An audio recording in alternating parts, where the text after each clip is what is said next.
अस्सलाम वालेकुम, कैसे हैं आप सब? उम्मीद है सब ठीक होंगे।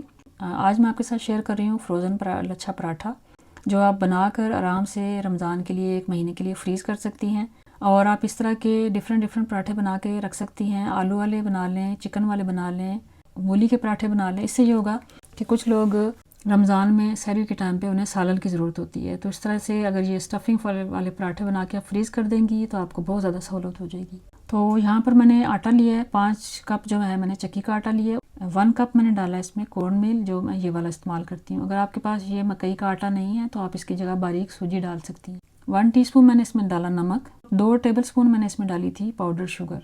इसमें आपने फिर डालना है गर्म पानी डालकर तो आपने इसको नरम सा आटा गूंद लेना है। गर्म पानी से ये होगा कि आपके जो आटा है वो रबड़ी सा नहीं रहेगा, बहुत ही सॉफ्ट और खस्ता पराठे बनेंगे।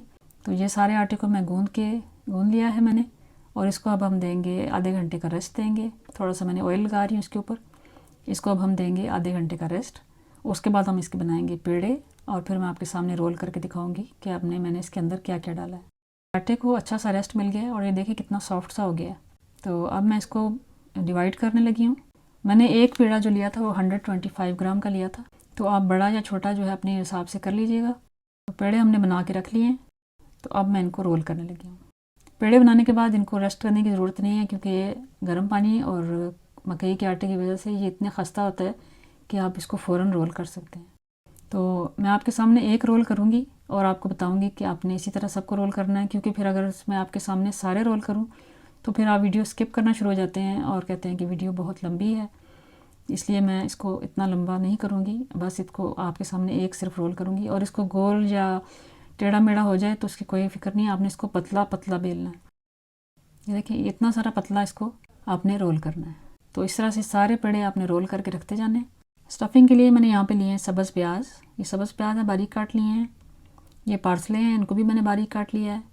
पार्सले ना मिलें तो सब्ज़ धनिया आप ले लीजिएगा। कुटी हुई लाल मिर्चें हैं, और ये है कलवंजी।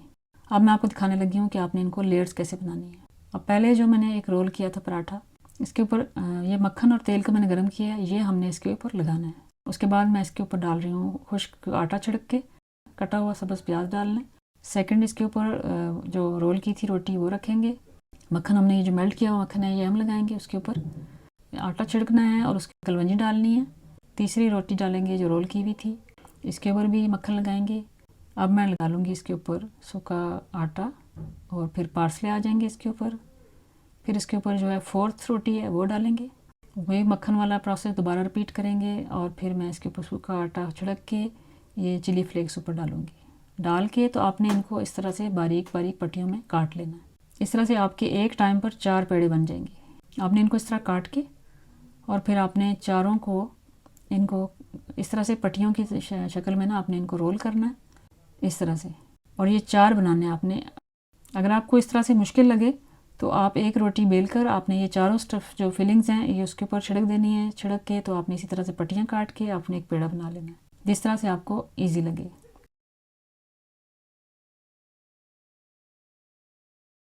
ये देखिए हमारे 4 पेड़े जो हैं वो लच्छेदार पेड़े रेडी हो गए हैं, और ये कितने नाइस लग रहे हैं। सारे मैं इसी तरह बना लूँगी। अब एक जो है मैं आपके सामने रोल करके दिखाने लगी हूँ। अब आपने इनको रोल करते जाना है, और प्लास्टिक पेपर ले लेने हैं जिनके ऊपर आपने लेयर्स लगानी है। ये देखें अब ये हो गया, रोल हो गया। क्यों नज़र आ रहा है आपको कि कितने सारे पराठे हमारे रेडी हो गए हैं।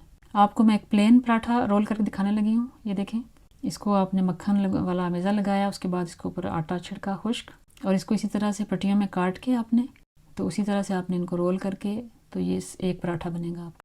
प्लेन भी बन गया और स्टफिंग वाला भी। तो अब मैं आपको ये प्लेन वाला जो है इसको मैंने रोल किया है, ये दिखा रही हूँ। देखिए इसकी भी लेयर्स नज़र आ रही हैं आपको। अब मैं इनको दिखाऊंगी कि फ्रीज़ किस तरह करना है। अब मैं इसको प्लास्टिक का एक ये प्लेट में रखें आप, एक प्लास्टिक। अगर आपके पास प्लास्टिक पेपर नहीं है आप बटर पेपर यूज़ कर सकते हैं। कोई शॉपिंग बैग है उसको काट के आप यूज़ कर सकते हैं। इसमें ज़रूरी नहीं है कि आप कोई इसी तरह का बैग लें। इस तरह से प्लास्टिक में रखा पराठा, उसके बाद ऊपर प्लास्टिक रखा, उसके बाद आपने दूसरा रखा, और फिर रख दिया प्लास्टिक, और इस तरह से आपने ये सारा रिपीट करते जाना है। तो ये देखें हमारे पराठे मैंने जो सारे हैं ये प्लास्टिक में डाल दिए मैंने, और अब मैं इनको रखने लगी हूँ फ्रीज़र में। ये फ्रीज़ हो जाएं तो मैं आपको फ्रीज़ किया हुआ पराठा पका के दिखाऊंगी। क्योंकि अक्सर लोग फ्रीज़र में डालने से पहले आपको दिखाते हैं और फ्रीज़र के बाद वाला नहीं दिखाते। तो मैं आपको दिखाऊंगी कि फ्रोज़न पराठा आप कैसे पकाएंगे। जब पराठे जो हैं वो फ्रीज़ हो जाएं तो आपने क्या करना है कि अगर आपके पास इस तरह का जो ज़िप लॉक बैग हैं, अगर आपके पराठे के साइज़ के हैं तो वो तो ठीक है, लेकिन आप इस तरह का एक प्लास्टिक रोल मिलता है, ये वाला ले लें। मेरे पराठे थोड़े से बड़े थे तो इसलिए मैंने फिर इसमें ही डाल के रख दिए थे। अब प्लेट में से निकाल के आप देखें, मैं इस तरह इनको डाल के उनके ऊपर मैं स्टिकर लगा देती होती हूँ कि ये कौन से वाले पराठे हैं, ताकि मुझे याद रहे कि इसके अंदर कौन सी स्टफिंग है। और फिर जब जिसको जो पराठा खाना है मैं उसमें से निकालती हूँ और फिर मैं बना लेती हूँ। तो अब मैं आपके सामने इसको एक पराठा फ्राई करती हूँ। ये देखें, ये फ्रीज़ हुआ हुआ है। तो ये देखिए हमारा पराठा डीफ्रास्ट हो गया है। और अब मैं इसको पहले थोड़ा सा पकाऊंगी दोनों साइडों से, उसके बाद मैं उसके ऊपर लगाऊंगी घी। आपको नज़र आ रहा होगा हमारे पराठे की लेयर्स खुलने शुरू हो गई हैं। और ये देखें हमारा पराठा कितना मज़े का बना है। तो ये देखिए हमारे पराठे मैंने आपके सामने बनाए हैं, तो कितने मज़े के लग रहे हैं। ज़रूर ट्राई कीजिएगा। पसंद आए तो लाइक और सब्सक्राइब ज़रूर कीजिएगा और अपनी दुआ में याद रखिएगा। अल्लाह हाफिज़।